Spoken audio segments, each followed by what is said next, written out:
Anneliese Dodds claimed a second Brexit referendum might have been the only way out of the impasse in 2019, unearthed reports reveal. Jeremy Corbyn, as well as Brexit, were the key reason for the Labour Party's dismal performance at the December 12 general election, the Diagnosis of Defeat report found.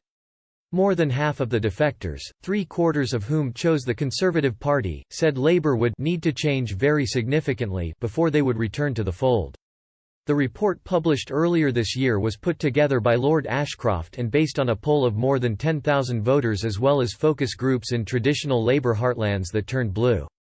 The billionaire and former Tory grandee also claimed traditional Labour voters deserted the party because it had lost touch with them and looked down on them while taking their voters for granted.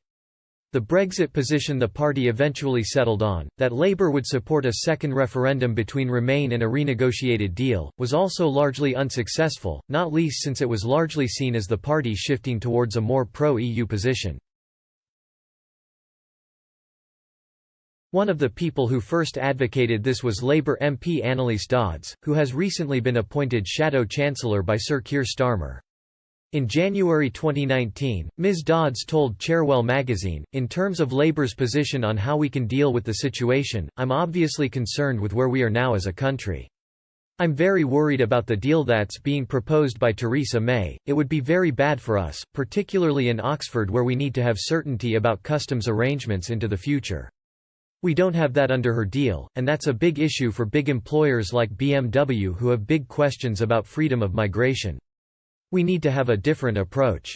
Now if we had an election and had a Labour government we'd be in a very different position." When asked whether she was drifting towards the conclusion that the only alternative to a new general election was a second Brexit referendum, Ms. Dodds said, "We'd have to work out what Labour's position would be in a general election. I think we would have a very different approach to negotiating, but it might also be important to see whether people's views have changed."